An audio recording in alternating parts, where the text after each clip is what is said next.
지역의 이슈를 살펴보는 헬로우 이슈토크 시간입니다. 코로나19로 인해 많은 피해가 발생하고 있습니다. 소상공인과 자영업자는 물론 기업과 농수산업 등 다양한 분야에서 어려움을 겪고 있는데요. 이에 대한 현황과 대응 방안 등에 대해 초당대학교 경영학과 김판진 교수 모시고 자세한 이야기 나눠보겠습니다. 안녕하십니까? 예, 반갑습니다. 네, 코로나19의 확산으로 우리 지역의 경제 상황은 참 좋지 않습니다. 그런데 전반적으로 동부권과 서남권이 약간의 차이가 있는 것 같습니다. 어떤 차이가 있을까요? 예, 먼저 본 내용에 앞서서 지난 시간 코로나19 확산에 따른 지역 자영업자 피해 관련해서 방송이 나갔었는데요. 제가 문자 하나를 받았습니다. 그래서 지금 이 시간에 그대로 제가 말씀을 드리겠는데요. 방송이다 보니까 캡처를 해가지고 직접 보여드려야 되는데 그렇지 못한 점 양해 말씀드리겠습니다. 하나도 다르지 않게 그대로 제가 읽겠습니다. 교수님 방송 잘 봤습니다. 겨우 숨을 쉬고 있다는 자영업자들에게 숨을 쉴 수 있도록 긴급 힘을 쓸 수 있도록 자금 지원이 절대로 필요하다고 하신 부분 저도 많이 공감하는 부분입니다. 라고 이분이 조금 한 자영업을 하고 있는데요. 그 자영업자가 어렵기는 어려운가 봅니다. 제가 이 문자를 받고 조그마한 책임감, 좀 마음이 무거웠었는데요. 사실 그 지역의 여론을 형성해서 공론화시킨다고 하는 것. 지역 방송, 지역 언론의 역할과 또 책임이 아닐까 생각을 합니다. 지금에 있어서 정부나 전라남도 그리고 지자체, 정치인들이 알아야 될 것은요. 지금은 죽음과 생존의 절대정명의 그런 위기 상황입니다. 그래서 처음부터 모든 것을 다시 시작을 해야 된다고 생각하는데요. 코로나19 확산으로 인해서 가장 피해를 보고 있는 분들, 자영업자, 소상공인들, 또 상대적으로 경쟁력이 취약한 중소기업들, 또 사회적인 약자, 취약계층들인데요. 더욱이 사회적 거리두기 운동이 지금 전개가 되고 있는데요. 과거의 주말이면은 정말 그 도심 한복판에 많은 인파들로 붐볐었는데 지금은 텅 비어 있습니다. 그리고 또 지금은 행락철 아닙니까? 그래서 많은 분들이 꽃구경을 나가게 되고 또 유원지를 또 가까운 또 야외를 나가게 되는데 지금은 거의 올스톱 되어 있는 상황이거든요. 따라서 음식업이나 숙박업이 지금 거의 아사 직전까지 가고 있는 상황인데요. 저도 이제 IMF를 경험을 했습니다만은 지금처럼 모든 것이 멈춰버린 그런 상황이 또 있었나 할 정도로 정말 위기인 것만은 틀림없는 것 같습니다. 문제는 이와 같은 어려운 위기를 극복할 수 있는 그런 해답이 없다는 것이 문제점이거든요. 이와 같은 어려운 상황 속에서 우리 이제 전남의 경우를 한번 살펴보면요. 사실 지역의 경제를 든든하게 뒷받침할 수 있는 대기업, 사실 손가락 안에 꼽을 정도로 매우 수가 적거든요. 네. 특히 대부분의 대기업들이 지금 동부권에 다 몰려 있습니다. 서남권, 서부권은 거의 없는데요. 따라서 단순 비교, 객관적인 사실만을 가지고 봤을 때는 동부권보다는 좀 서남권이 조금 경제적으로 어렵고요. 또 정상적으로 경제를 회복시키는 데 있어서도 동부권이 서부권보다는 조금 더 유리하지 않을까 생각을 해봅니다. 잘 아시다시피 우리 지역, 우리 서남권 같은 경우는 지역의 핵심 산업이라고 할 수 있는 조선산업이 불과 한 2년 전에 완전히 그 침체가 됐었거든요. 그래서 조선산업의 메카라고 할 수 있는 그 대불국가산업단지 내에 조선 관련 하청 기업들이 한 50%가 문을 닫았었거든요. 따라서 하루아침에 일자리를 잃고 길거리에 내몰린 그런 그 실업자들이 상당히 있었는데요. 사실 목포권의 경기가 바닥을 쳤던 그런 상황입니다. 이제 겨우 숨을 쉬려고 하는데 채 1년이 되지 않은 상황에서 지금과 같은 어려운 상황이 또 도래가 됐거든요. 정말 굉장히 어려움. 사실 뭐 거의 말로 표현할 수 없을 정도로 그 어려움을 겪고 있는데요. 물론 동북권의 뭐 자영업자들, 기업들도 상당히 어려움을 겪고 있는 것은 사실입니다. 그렇지만 상대적이기는 하지만은 서남권이 동북권보다는 조금 더 불리하고 좀 어렵다라고 얘기할 수가 있고요. 따라서 그 정부는 전 국민을 상대로 하기 때문에 어떤 특정의 지역, 특정의 산업에 대해서 집중적으로 지원은 어려울 겁니다. 네. 그렇지만 전라남도는 가능하다고 생각하거든요. 따라서 동북권에 가장 적합한 맞춤형 지원 대책, 또 서남권, 서부권에 가장 필요한 맞춤형 대책이 지금은 좀 필요한 시점이 아닌가 생각을 합니다. 아무래도 동북권과 서남권의 산업 구조가 조금 다르다 보니까 그렇습니다. 차이가 생겨난다고 말씀을 해주셨고요. 각각에 걸맞는 대책이 필요하다고 설명을 해주셨습니다. 그렇다면 코로나19 확산의 피해를 줄이기 위한 전라남도의 눈에 띄는 정책이나 각 시군 그리고 공공기관 등의 노력과 성과 등에 대해서 들어보고 싶은데요. 뭐 전라남도가 다양한 코로나19 확산에 따른 그 피해를 최소화하기 위해서 뭐 다양한 방안을 강구해서 시행을 하고 있는데요. 대표적인 건 몇 가지만 살펴보면요. 지금 국민운동, 착한 임대인 운동이 지금 실시가 되고 있는데요. 이미 이 전라남도에서는 전국에서 최초로 지난 2월 초에 시군이 보유하고 있는 전통시장 임대료를 50에서 100% 지금 감면을 실시하고 있거든요. 굉장히 획기적인 그런 대책이라고 생각을 하고요. 또 영세 자영업자를 위해서 3개월 동안 공공요금 감면을 추진을 하고 있고 1280억 원의 현금 예산을 투입을 해서요. 또 취약계층을 적극적으로 지원을 하고 있고 또 한 자리, 그러니까 그 한쪽 방향으로 식사하기 이런 그 눈에 띄는 정책을 실시하고 있습니다. 왜 이와 같은 전남의 현금성 지원 대책이 의미가 있냐고 하면요. 전라남도는 타 시도에 비해서 상대적으로 좀 재정이 양호하지는 못합니다. 그렇지만 이렇게 양호하지 못한 상황 속에서도 현금을 지원할 수 있는 그런 정책을 세워서 시행한다고 하는 것은 우리가 좀 의미 있게 지켜봐야 되거든요.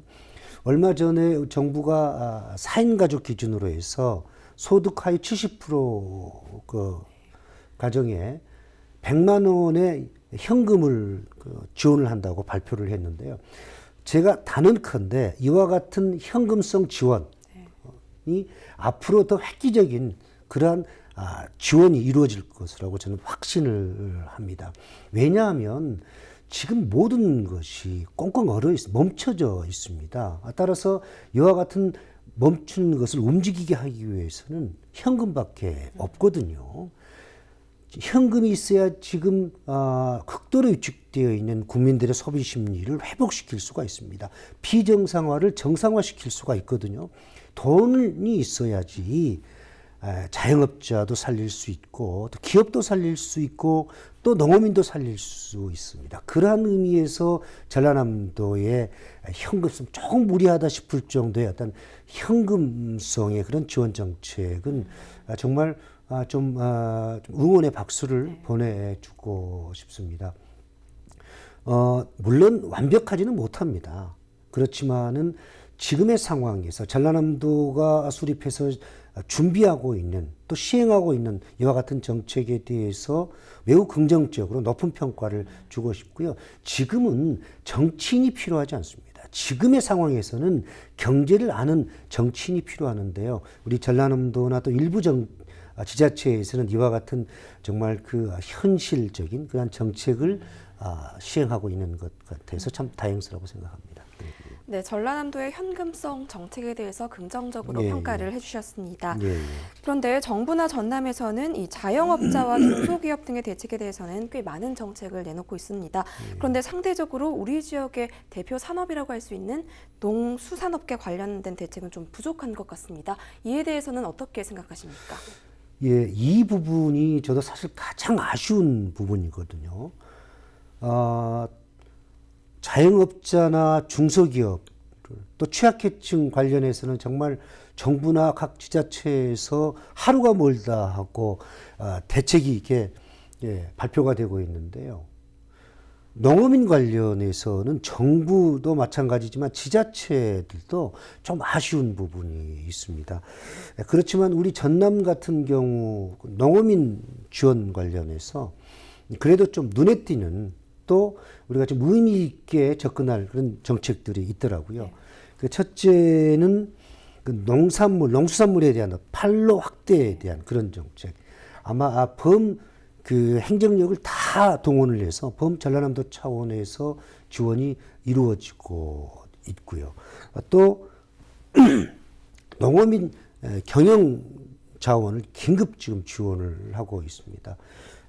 특히 졸업이라든지 그 또 입학식 또 많은 그 행사가 취소가 되다 보니까 꽃에 대한 그러니까 이제 그 화훼에 대한 그 소비가 굉장히 그 감소가 됐는데 급락이 됐는데 그 화훼 가격도 화훼 농가가 사실 어려움을 겪고 있습니다. 그래서 화훼 농가를 돕기 위해서 뭐 1테이블 1플라워 운동이라든지 또 뭐 그 화훼의 장터를 운영하고 있고요. 또 지금 농수산물에 대한 대외 수출길이 거의 막혀 있습니다. 그래서 수출 관련한 그러한 농어민들을 돕기 위한 그런 지원책이 또 이루어지고 있고요. 전라남도가 전국에서 최초로 농어민 그 공익수당을 지불하는 그러한 그 정책을 수립해서 지금 시행을 하고 있는데요. 원래는 전반기에 30만 원, 후반기에 30만 원, 그래서 1년에 60만 원을 지원하게 되어 있는데요. 이번에는 전반기에 다 후반기까지 60만 원을 모두 다 지원하는 걸로 되어 있습니다. 네, 농어민 공익수당 등 농어민들을 위한 전라남도의 대책들에 대해서 들어봤습니다. 그렇다면 교수님은 경제학자의 관점으로서 지금과 같은 상황이 계속되면 우리 지역의 경제, 특히 농수산업과 관련해서는 어떻게 전망하십니까? 예, 앞선 그 대답과 연장선상에서 말씀드릴 수밖에 없는데요. 지금은 정상화의 어떤 그 상황이 아닙니다. 따라서 여러 가지 요인으로 인해서 어떤 외식의 수요 감소, 또 휴교령에 따른 어떤 그 학교의 급식이 스탑이 되어 있다 보니까 농수산물에 대한 그 소비가 거의 멈춰 있습니다. 그렇기 때문에 농수산물 가격이 뭐 형편없이 지금 다운이 되어 있는데요. 더욱이 이 화훼 농가 같은 경우는 엄청난 피해를 지금 보고 있습니다. 물론 우리 지역뿐만 아니라 우리나라 거의 모든 농어촌의 그 농어민들이 지금 피해를 보고 있겠습니다만은 특히 그 화훼 농가 같은 경우 또 양식업을 하고 계신 분들, 양식업의 종사자분들은 대부분 그 출하 시기를 놓치면 안 되거든요. 근데 지금 상황에서 소비가 지금 멈춰 있는 상황이기 때문에 좀 양식업 하신 분들이 상당히 어려움을 겪고 있습니다. 따라서 우리 지역 같은 경우는 농어민들이 상당히 좀 많은데요. 농어민들의 어떤 피해가 좀 클 것으로 생각을 하고 그 중에서도 화훼 농가라든지 양식업을 하는 분들이 좀 피해가 많을 것으로 생각을 합니다. 그렇다면 방금 말씀해주신 피해 상황을 최소화할 수 있는 방안이 있을까요? 예. 제가 본 프로그램에서도 뭐 자주 말씀드렸던 얘기인데요. 제가 이 프로그램을 준비하기 위해서 한번 자료를 찾아와 봤는데요. 전국 그 지자체에서 농어민에 대한 지원책은 많지가 않더라고요. 정부도 마찬가지고. 그런데 우리 전라남도는 타 시도에 비해서 그래도 농어민들을 위한 그 대책, 이 부분이 좀 다양하게 진행이 되고 있는데 참 다행인 것으로 생각을 합니다. 농어민에 대한 대책, 이 부분은 가장 중요한 것은 우선적으로 그 생계 지원에 필요한 그런 현금성 같은 지원이 가장 우선적이 돼야 되겠고요. 그러니까 중장기적으로 봤을 때는 그 농수산물에 대한 가격 안정제, 법적 제도적인 장치가 필요하다고 생각을 합니다. 충남도 같은 경우는 뭐 일부 농수산물에 대해서 가격 안정 제도를 시행을 하고 있는데요. 우리 전남 같은 경우는 아직은 좀 미미한 수준입니다. 그 농수산물 가격 안정 제도와 관련해서. 근데 여기서 좀 짚고 넘어가야 될 부분이 있는데요. 코로나19 확산에 따른 그 피해 대책 가운데서 일부 농촌 출신 정치인들에 의해서 농가부채, 농어민 부채에 대해서 지금 탕감 얘기가 나오고 있거든요. 지금은 좀 시기상조고요. 저는 좀 다르게 생각을 하는데요.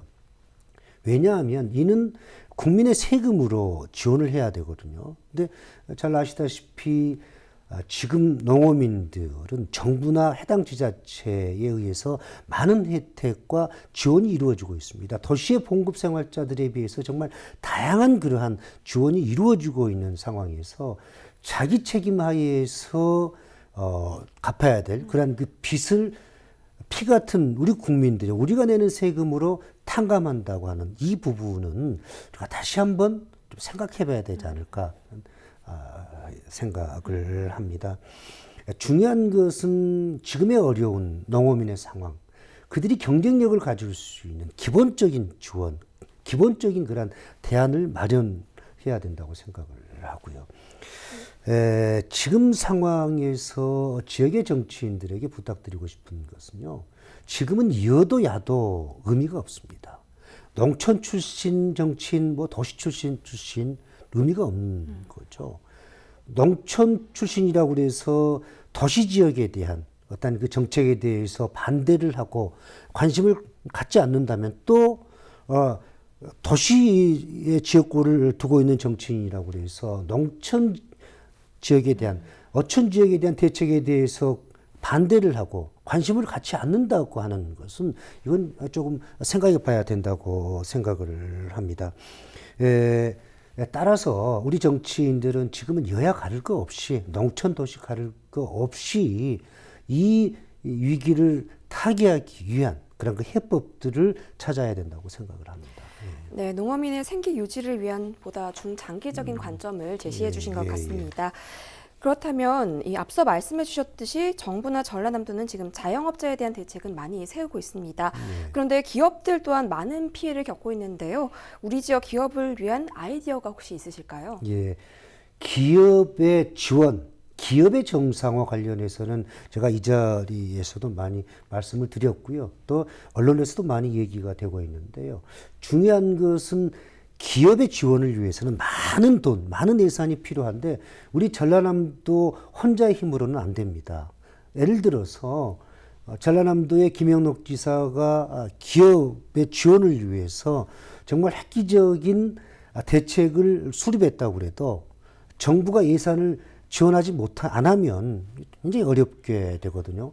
따라서 지금 이 시점에서는 전라남도와 22개 시군이 힘을 합쳐서 한 목소리를 내야 됩니다. 정부를 향해서. 그리고 또 지금과 같은 위기를 극복하기 위해서는요. 기업의 정상화를 위해서 어떤 이벤트적인 그런 그 전략적 접근이 필요하는데요. 하나 예를 들자면 이제 전통시장 활성화 관련해서 고객들이 이제 시장을 많이 방문하기 위해서는 지역의 어떤 그 경제의 핵심 아닙니까? 전통시장 같은 경우는. 그래서 지역 주민들을 많이 좀 오게 하기 위해서는 유인시키기 위해서는 이벤트가 지금 필요합니다. 과거처럼 단순한 그런 정책과 시스템으로는 지금 안 되거든요. 따라서 이벤트적인 그러한 것이 필요한데 그 예산을 해당 지자체 지원이 필요하겠고요.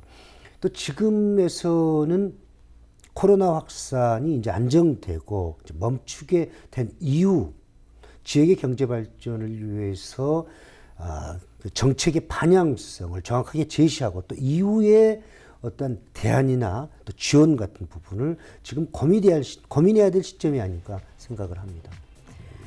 그럼 오늘 이야기 여기까지 듣도록 하겠습니다. 감사합니다. 네, 감사합니다. 코로나19가 장기화되면서 전반적으로 많은 어려움을 겪고 있는데요. 체계적인 대응 방안과 더불어 모두가 함께 노력해 안전했던 일상으로 되돌아갈 수 있길 바라봅니다. 지금까지 헬로 이슈토크였습니다.